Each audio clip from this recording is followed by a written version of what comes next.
Olá amigo, olá amiga, tudo bem com você? Começa aqui mais um capítulo da análise do livro Visão Apocalíptica e a Atualização do Adventismo.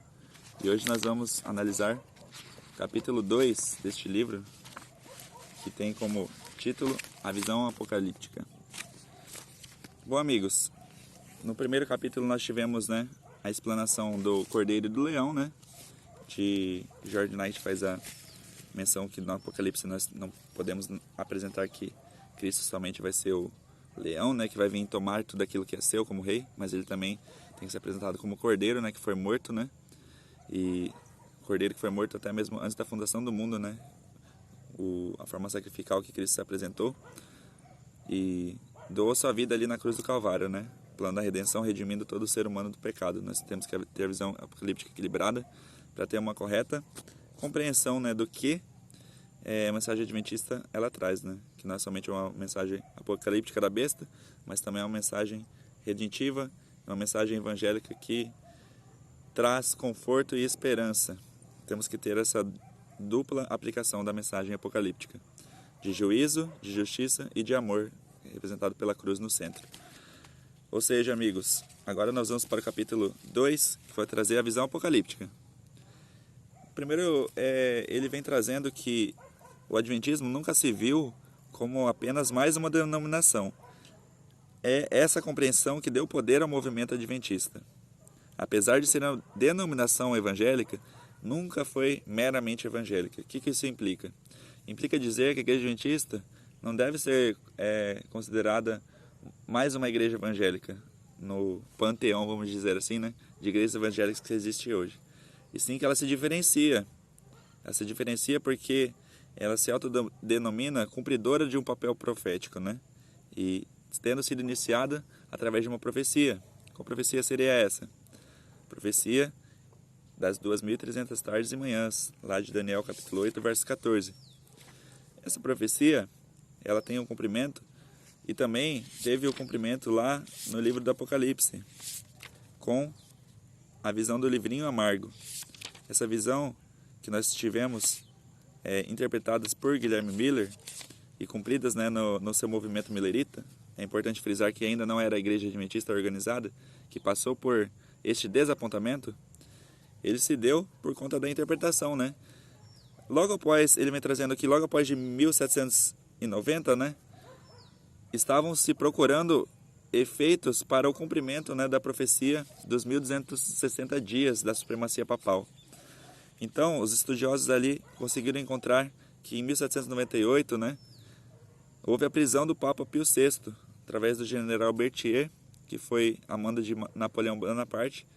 Então, ali terminou o período da supremacia papal. Logo em seguida, foi se debruçado sobre essa profecia que eu acabei de citar, das 2.300 tardes e manhãs.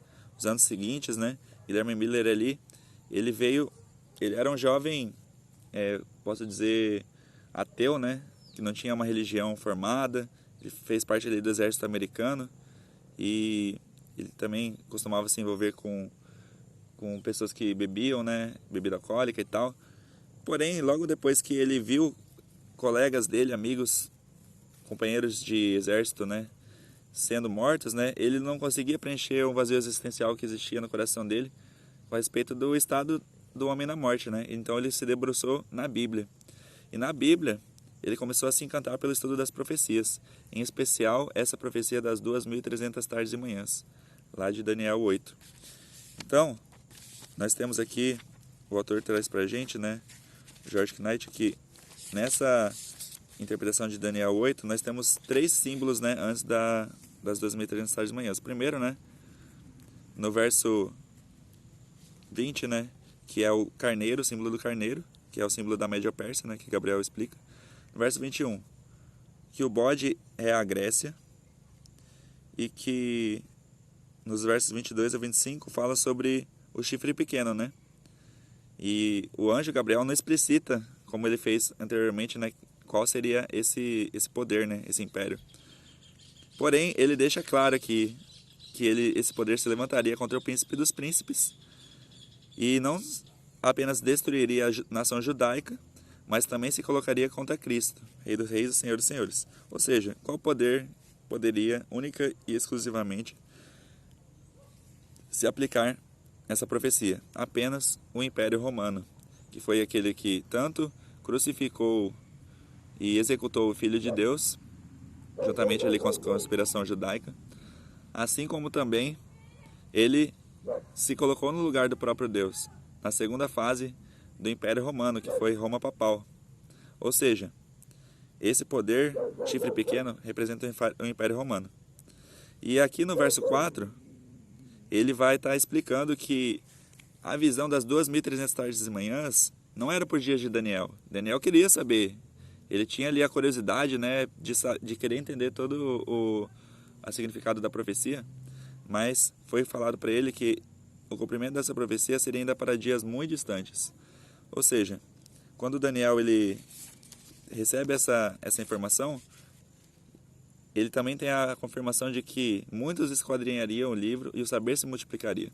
Importante também deixar claro aqui, segundo o autor, que na visão dele, esse esquadrinhar do saber e o multiplicar do conhecimento não se refere à ciência em si, né? Ciência humana, questão de tecnologia, de se lançar foguetes, construir carros, aviões, e questão da microciência também, né? Da física.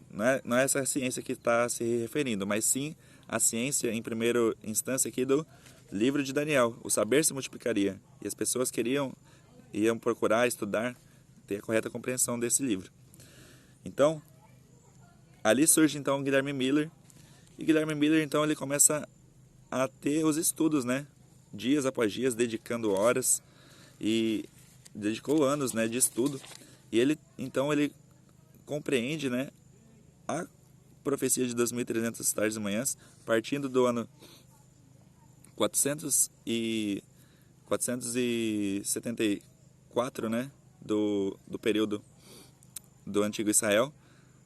A partir dessa data, 2.300 dias, ou 2.300 anos, né, proféticos, que aconteceu a partir dessa data. Então, ele sabia que ali, algo entre 1843 e 1847, aconteceria um evento. Ele foi forçado a se fazer a seguinte pergunta: qual seria esse evento que culminaria no final desse período profético? E ele viu então lá que, segundo a profecia, né, o santuário seria purificado. E ele também foi forçado a se fazer essa pergunta: qual santuário seria purificado? E o que simbolizaria essa purificação do santuário? Logo ele compreendeu que, segundo a luz de 2 Pedro 3, de 11 a 13, que nós vamos ver aqui rapidinho o que diz lá, ele teve a compreensão de que esse evento seria a volta de Jesus. 2 Pedro, se você quiser abrir aí também, 3, de 11 a 13. Está lá perto do Apocalipse, né, no finalzinho da Bíblia. 2 Pedro 3, de 11 a 13. Vai dizer o seguinte: e assim, já tudo quanto ao nosso redor se derreterá. Que vidas santas e piedosas nós devemos viver. Vocês devem apressar ansiosamente aquele dia e apressá-lo. O dia que os céus serão destruídos pelo fogo, e os elementos se derreterão e desaparecerão em chamas. Nós, porém, aguardando ansiosamente a promessa divina de novos céus e nova terra, e depois disso, onde habita a justiça. Ou seja, Guilherme Miller teve a audácia de compreender que esse evento seria a volta do nosso Senhor Jesus. Então, ele teve a compreensão de que ele deveria, em algum momento, né, anunciar e proclamar essa mensagem, não poderia guardar para si.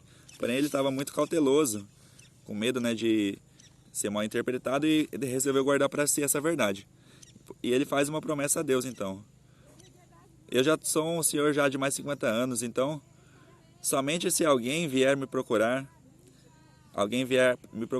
me pedindo, fazendo um convite, claro, para que eu venha trazer essa mensagem, aí então eu vou saber que é um sinal de Deus. Então ele ficou tranquilo ali na sua consciência que ninguém ia procurar ele, né? Fazia anos e anos que ele não pregava para ninguém. E logo depois, meia hora depois de ele ter feito essa oração, aparece então um jovem que bate na porta dele, convidando ele para pregar no domingo seguinte uma mensagem que falasse sobre a Bíblia, né? Uma mensagem lá na sua igreja. Então ele ficou ali no primeiro momento muito chateado, né? Porque ele não queria realmente, né, pregar essa mensagem, mas ele sentiu que era a resposta de Deus para a sua oração. Então, nós temos aqui o Guilherme Miller, ele começa a anunciar. E logo depois que ele prega essa profecia, nós temos aqui o livro trazendo, né, que depois que ele trouxe essa mensagem, né, muitas pessoas, elas aceitaram a mensagem por causa da convicção que ele passava, a sinceridade que ele tinha, falando, né, daquela mensagem que era uma vinda iminente, né, do Senhor Jesus Cristo. Então, se passou alguns anos, né, e estava chegando o período da data, né, da data que era, a princípio, 1843. Porém, né, passou essa primeira data e nada aconteceu.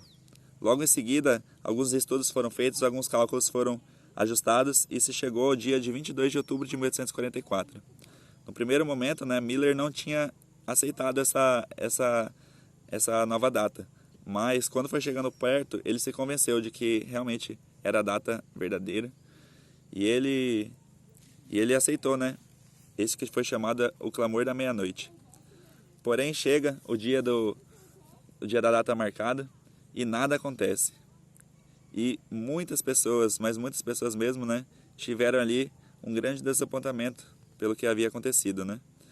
Então, de um grupo de aproximadamente 100 mil pessoas que estavam aguardando, né, os milleritas, sobraram aproximadamente 50 pessoas que ficaram ali se perguntando, né, o que havia acontecido de errado, né. Muitas pessoas haviam vendido casas, saído do trabalho, dado dinheiro aos pobres, né, porque não ia precisar mais, porque Jesus ia voltar. E aí se cumpre então, né, a profecia de que esse livro foi doce na sua boca, mas quando chega ao estômago, ele se tornou amargo. Ou seja, essa profecia ela teria que ser cumprida em algum momento. Porém, Guilherme estava tão ansioso ali, tão convicto de que essa data simbolizaria a vinda literal de Cristo, que ele não se atentou, né, para a segunda parte da profecia, né, que falaria que o livro seria doce, porém no estômago ele seria amargo. Então, nós temos aqui a segunda parte do capítulo que ele vem trazendo para nós, né, o que seria então a mensagem que nós devemos proclamar ao mundo. Porque nós tivemos ali a profecia, né, de Apocalipse, capítulo 11, né, que fala que haveria de ser proclamada, né, a verdade ainda a muitos povos, né, línguas, nações e reis. Porém, qual mensagem seria essa, né? Nós temos aqui o autor falando, né, que a mensagem é clara, né? A mensagem é essa: os que guardam os mandamentos de Deus e têm a fé de Jesus. E depois do estabelecimento, né, da Igreja Adventista do Sétimo Dia, começa-se uma ênfase muito grande, né, no seu diferencial, que era o quê? Essa Igreja Adventista tinha a guarda dos mandamentos, né, da lei de Deus em sua totalidade, em especial o quarto mandamento, que era o sábado. E aí começou-se a se tornar, com o passar dos anos, uma igreja o quê? Que basicamente tinha uma mensagem legalista. O que é uma mensagem legalista? Que baseava a salvação das pessoas através do quê? Da observância da lei. Porém, chegou o ano de 1878, aproximadamente ali 44 anos depois, né, do grande desapontamento, e ali teve um concílio, né, um concílio que foi mais decisivos, né, na história da Igreja Adventista. E nesse concílio foi colocado em pauta os seguintes sequências do que haveria de acontecer, né, com o povo de Deus aqui na Terra, né, no tempo do fim. Primeiro, o povo estaria pacientemente aguardando a volta de Cristo. Segundo, guardando todos os mandamentos de Deus. E terceiro, guardando a fé de Jesus, que naquela época a fé de Jesus era compreendida como apenas os rituais e cerimônias que haviam sido instituídas por Jesus, que simbolizaria o quê? O ritual do lava-pés e Santa Ceia, né? E o ritual do batismo. Ou seja, somente isto seria, entre aspas, a compreensão do testemunho de Jesus para os adventistas naquela época. Porém, dois jovens, né, A.T. Jones e J. Wagner, defenderam que a última parte do verso, significava fé em Jesus, ela era um pouco mais ampla e profunda no seu significado, que está lá em Apocalipse 14, verso 12. Você depois pode conferir na sua Bíblia. Então, essa compreensão deveria compreender um viver segundo Cristo viveu, uma vida com o mesmo espírito que Cristo viveu, seguindo os seus preceitos lá do Sermão do Monte, né? Seguindo os preceitos das bem-aventuranças, seguindo o preceito de uma vida justa, misericordiosa, uma vida devotada a servir, e não somente uma vida legalista, né, em que estava sendo pregada até então. Então, ele traz aqui o autor dizendo que por muito tempo, né, o adventismo era um movimento legalista. Então ele precisava compreender também a essência do evangelho para que tivesse um equilíbrio, para não ser uma igreja, entre aspas, farisaica, né, que somente fosse ali a fria letra da lei que iria salvar, né? Não, isso seria uma consequência. Primeiro você tem que ter um encontro com Cristo. Primeiro você tem que compreender o que o evangelho de Cristo fez por você na cruz. Ele te redimiu, ele te purificou dos seus pecados, para que então você possa ter uma vida santificada e seguir pela observância da lei por amor e não por uma obrigação. Importante deixar isso claro. Trazer aqui algumas citações que eu grifei sobre essa compreensão aqui do autor. Ele diz o seguinte: a mensagem do terceiro anjo, escreveu ela, é a proclamação dos mandamentos de Deus e da fé de Jesus. Os mandamentos de Deus têm sido proclamados, mas a fé de Jesus Cristo não tem sido proclamada pelos adventistas do sétimo dia como de igual importância. A lei e o evangelho, andando de mãos dadas. Queremos a verdade como se encontra Jesus. Vi que almas preciosas teriam abraçado... Aqui já é uma citação de Ellen White, tá? Vi que almas preciosas teriam abraçado a verdade e afastaram-se dela pela maneira com qual a verdade tem sido conduzida, pois Jesus não se encontra nela. É por essa razão que tenho pleiteado com vocês o tempo todo. Queremos Jesus. Novamente, minha preocupação durante a reunião era apresentar Jesus e seu amor perante meus irmãos, pois eu via claras evidências de que muitos não tinham o Espírito de Cristo. Ou seja, no tempo de Jesus tinha aqueles que também guardavam a lei de forma fria e calculista, não trazendo misericórdia, não entendendo o principal sentido da lei. Então aqui, Ellen White ela fala, Jesus tem que ser apresentado. Não um Jesus liberal que não exime, que não entende o significado e o propósito da lei, mas sim um Jesus que ele traz o significado da lei, que é um significado de amor, um significado de compreensão correta do que a lei pede. Não uma obrigação estrita ali e mecânica, mas sim um cumprimento da lei por uma forma de o quê? De obediência, uma prova de amor. O próprio Jesus falou, né? Se me amais, guardarei os meus mandamentos. Mais uma citação aqui. Ele fala que, o autor agora, os fundadores do Adventismo descobriram o significado do movimento no contexto profético de Apocalipse 14, com sua clara progressiva, indo da primeira mensagem angélica à segunda, à terceira e ao clímax escatológico. Reconheceram-se como um povo escolhido, como uma mensagem especial para o tempo do fim, para ser apresentada ao mundo inteiro. Foi essa compreensão profética que revestiu de poder o movimento adventista e tornou uma força dinâmica. Ou seja, as duas coisas, tanto a compreensão profética do Apocalipse, como a compreensão fundamental do Evangelho. Primeiro você entende o Evangelho e depois você entende o que simboliza o Apocalipse. As duas coisas juntas vão ter um poder e uma eficácia ainda maior de transformação, e realmente esse é o verdadeiro Evangelho. Se você tira ali a importância do Evangelho, só coloca ali a visão apocalíptica, pura e fria, né? Você perde o quê? Você perde aqui o amor, você perde ali o significado de Cristo, né, centralizado. Se você coloca também ali só o Evangelho, você tira ali o Apocalipse, você tem o quê? Você tem um amor vazio e não tem uma compreensão correta dos fatos que vão acontecer no futuro. Ou seja, as duas coisas têm que estar em equilíbrio. Outra citação, a questão é que, se realmente temos um relacionamento salvador com Deus, o que precisamos é de um relacionamento capaz de transformar nosso coração, e não simplesmente de doutrinas corretas, e a prática de um bom estilo de vida. Deus deseja um povo que o ame e o sirva de coração. Ou seja, no final das contas, tudo que ele está trazendo aqui nesse capítulo é o quê? Qual é a nossa motivação para seguir e para obedecer. A nossa motivação está sendo uma forma mecânica, talvez ali, que você não compreende o que Cristo fez por você, mas você obedece talvez por medo, ou você compreende que Deus quer o melhor para você e por isso que Ele pede para você guardar os mandamentos. E para aqui, mais uma citação: sem esse amor, nós apenas encenaremos a guarda dos mandamentos, que está relacionada à fé de Jesus. A ausência dessa força motivadora tão importante é a razão de algumas pessoas guardarem o dia certo, comerem os alimentos certos, mas serem tão cruéis quanto o próprio inimigo. Realmente isso é verdade. Olha a vida dos fariseus, olha ali a vida dos sacerdotes, Anás, Caifás, né, que viveram no tempo de Jesus. Seguiam ali a letra estrita da lei, porém estavam completamente ausentes do Espírito Santo, porque viam na observância da lei uma forma de salvação. Esse é o grande engano, que nós devemos fugir dele. E nós temos aqui, a questão é, se tudo que temos são os mandamentos de Deus e a paciência dos santos, não temos nada. Não estamos parcialmente perdidos, estamos totalmente perdidos. Deus quer que tenhamos a fé de Jesus.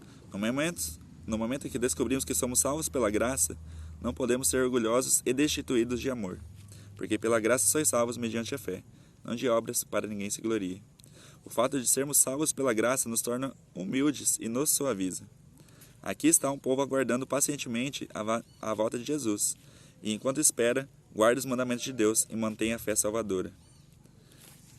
Amigos, ficou claro para vocês? A observância dos mandamentos, dos preceitos de Deus é preciso? Sim. É necessário? Sim. Porém, a motivação que te leva a obedecer esses preceitos é o mais importante. A própria Bíblia fala, não por força nem por medo, mas pelo meu Espírito. Nós devemos ser convencidos pelo Espírito Santo. Nós devemos sim saber que estamos em dias difíceis, estamos em dias complicados, temos que abster muitas coisas da nossa vida, mas a maior motivação que deve nos fazer mudar não é o medo, não é a insegurança, e sim uma resposta de amor àquilo que Cristo fez na cruz do Calvário. E eu termino aqui com a frase final desse capítulo, que diz o seguinte: a verdade doutrinária é importante, mas apenas se estiver imersa na verdade maior, Jesus, Cristo crucificado, ressurreto e que em breve voltará nas nuvens do céu. Que você, amigo, possa ter então essa compreensão correta do Evangelho, que você possa ter essa compreensão correta do Adventismo e que você possa ser as duas coisas, adventista e evangélico, porque uma coisa não anula a outra. Que você possa seguir na sua caminhada. Estamos aí, vamos nas próximas semanas trazer as compreensões dos próximos capítulos, pela graça de Jesus. Um abraço e até mais.